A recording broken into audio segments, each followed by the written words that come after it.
नमस्कार मंडळी, मी प्रमोद पाटील तुम्हा सर्वांचे कोल्हापुरी किचन्समध्ये अगदी मनापासून हार्दिक स्वागत करीत आहे।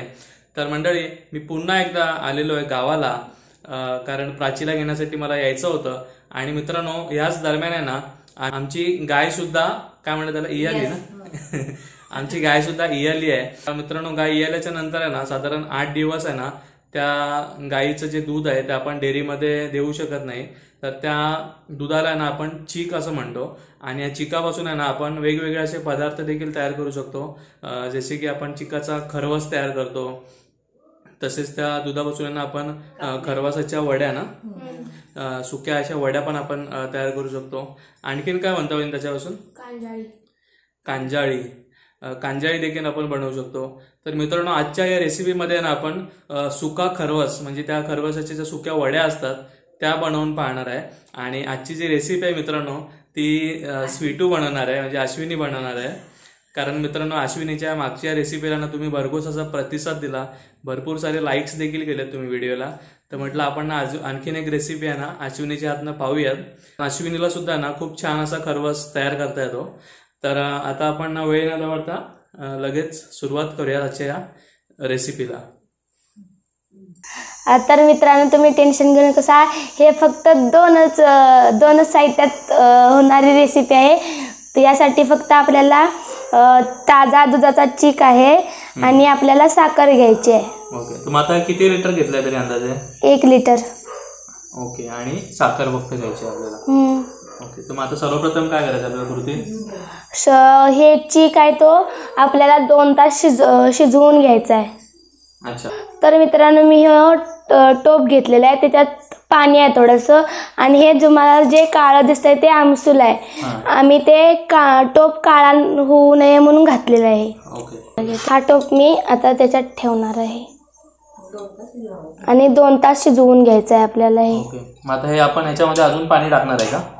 त्यात काय घालायचं नाही, फक्त आपल्याला दूध तेवढा शिजवून चीक तेवढा शिजवून घ्यायचा आहे। अच्छा, मग साखर वगैरे आपण नंतर बघणार आहे ना? हा, शिजवल्यानंतर। ओके, तर मित्रांनो आता आम्ही ह्या शेगडीवर ते दूध आहे ना ते शिजवून घेतो 2 तासांनी। ओके, आपल्याला याच्यावरती झाकण पण ठेवून द्यायचं आहे, म्हणजे आपल्याला ते मस्तपैकी शिजतं। आता हा 2 तास शिजवून झाल्यानंतर मस्तपैकी घट झालेला आहे। हे बघा, याच्यात बिलकुल पाणी नाही आहे। आता आम्ही हा काढून घेणार आणि किसणार आहे। ओके, आता मी याचे छोटे छोटे तुकडे करून काढून घेणार आहे आणि नंतरला मग किसणार आहे।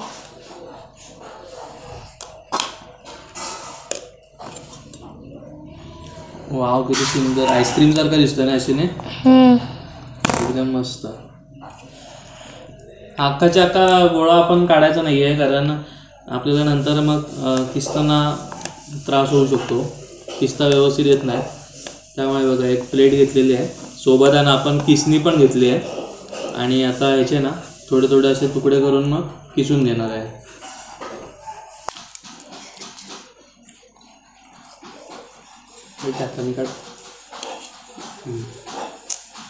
हा बघा पाठची बाजू। तर आता आपण अशा प्रकारे किसून घेऊया सगळं। हे बघा मंडळी, कसा किस्तीतनं मस्तपैकी हा खरवस बाहेर पडतोय बघा। तश्विनी, आता हा जो खरवस आहे तो आपण किसून का करतोय? सुका खरवस करायचा असला तर त्याच्या किसून बाहेर लागतो। अच्छा, आणि जर ओला खरवस असेल तर मग अख्खा वड्या ठेवल्या तरी चालतात ना? हां।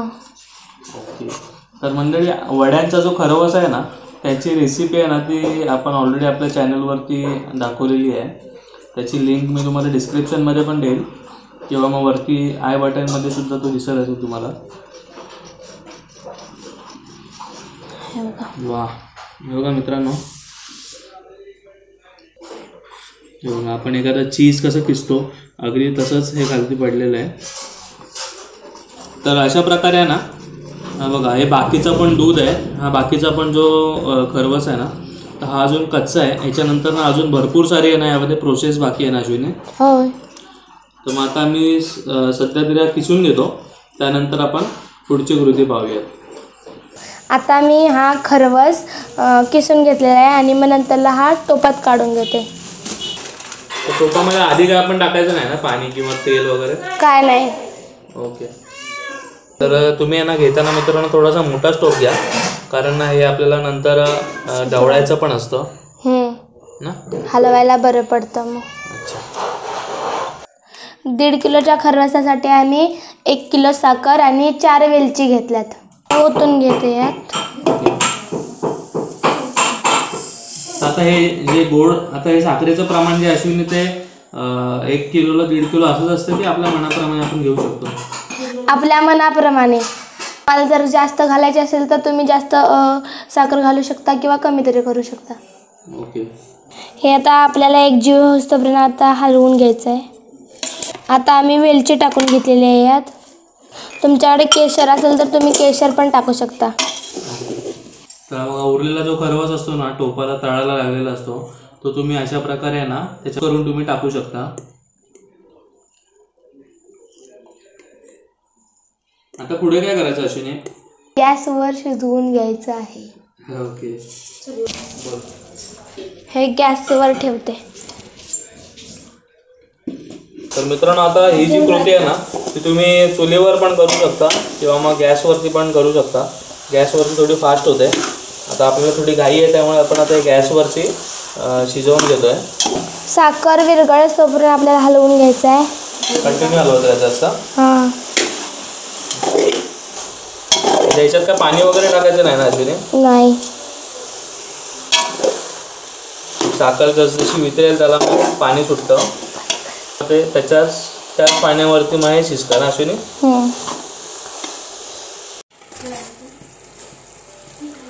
ते बघा मित्रांनो, जशी साखर वितळते ना तेव्हा थोडंसं पाणी पण सुटलंय खालती. आपल्याला ॲडिशनल यामध्ये पाणी नाही टाकायचं आहे.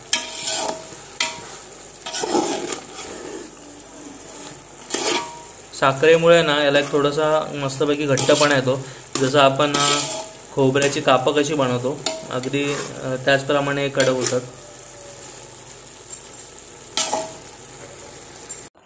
आता बघा ही साखर पूर्ण सुकलेली आहे. आता आम्ही गॅस बंद करून घेतलेला आहे आणि खालती लागलेलं नाही आहे. हे बघा. अच्छा. आता ह्या ताटाला आम्ही आधी खोबरेल तेल लावून घेतलंय आणि मग ह्याच्यात ते हे ओतले मिश्रण. ओके. तेल लावायचं कारण म्हणजे खाली चिकटत नाही. तुम्हाला जेवढ्या पातळ वड्या हव्या असतील तेवढ्या तुम्ही ताटात काढून घेऊ शकता.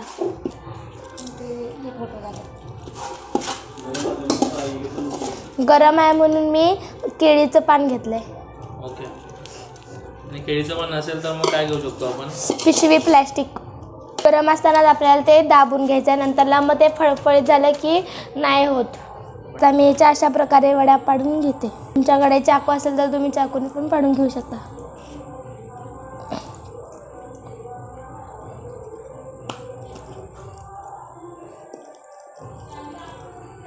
आम्ही हे 3 ताट्यावरून हे सारण थापून घेतलेलं आहे. ओके. आणि मग आता ह्याच्या वड्या पडलेल्या आहेत. हे सुकल्यावर आपण वड्या काढून घेऊ शकतो. ओके. तर मित्रांनो, हे बघा आता ना, आता आपण ह्या खरवसाच्या ज्या वड्या आहेत त्या आपण आता सकाळी पाहतोय. खूप छानपैकी आहे ना, सुकलेल्या पण आहेत. हे बघा, आता ह्या ज्या वड्या आहेत ना ह्याला आम्ही कापून घेतलेलं नव्हतं. आपण ह्या आहेत ना नंतर तुकडे करून देखील खाऊ शकतो. ते बघा, आपण ह्या ताटामध्ये जो खरवस काढला होता ना याला आपण ना अशा प्रकारे आधीच कापून घेतलं होतं. त्यामुळे बघा फार छानपैकी ना चौकोनी अशा ह्याच्या वड्या पडतात.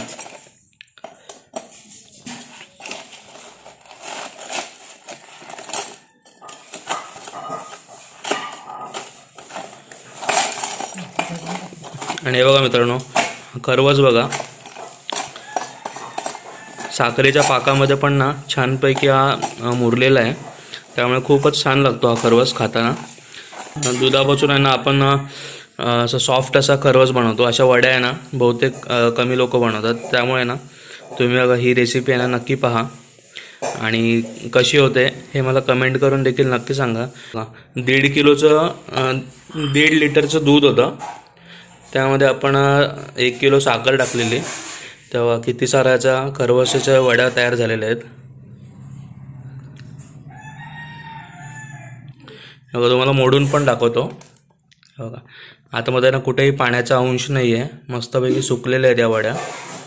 आणि वहिनी किती दिवस तरी टिकतात आता या वड्या ज्या आहेत त्या? टिकतो महिनाभर तर टिकतो. अच्छा, तर महिनाभर तरी या. जास्त टिकतो. ओके. बघा मित्रांनो, जर तुम्हाला कोणालाही पाहुण्यांना जर भेट द्यायची असेल ना, तर अशा प्रकारच्याच वड्या तुम्ही बनवत जा, कारण जवळजवळ महिना दीड महिना हे टिकतात खरवस. नाहीतर तुम्ही शिजवून नरम असा खरवस तयार केला ना, तर जास्तीत जास्त तो 4 ते 5 दिवसच टिकतो. तर मित्रांनो, ही खरवसाची रेसिपी तुम्हाला कशी वाटली हे तुम्ही मला कमेंट करून नक्की सांगा. आणि हा खरवस जो आहे अशा प्रकारे तुम्ही आवर्जून बनवा. जर तुम्हाला कुठे फ्रेश गाईचं किंवा म्हशीचं दूध जर मिळालं तर तुम्ही अवश्य बनवा आणि नक्की बनवून खा. चला तर मग मंडळी, तात्पुरती तुमची रजा घेतो. पुन्हा भेटूया अशीच एखादी नवीन रेसिपी घेऊन तुमच्या आवडत्या कोल्हापुरी किचन्समध्ये. भरपूर खा, हेल्दी राहा. धन्यवाद.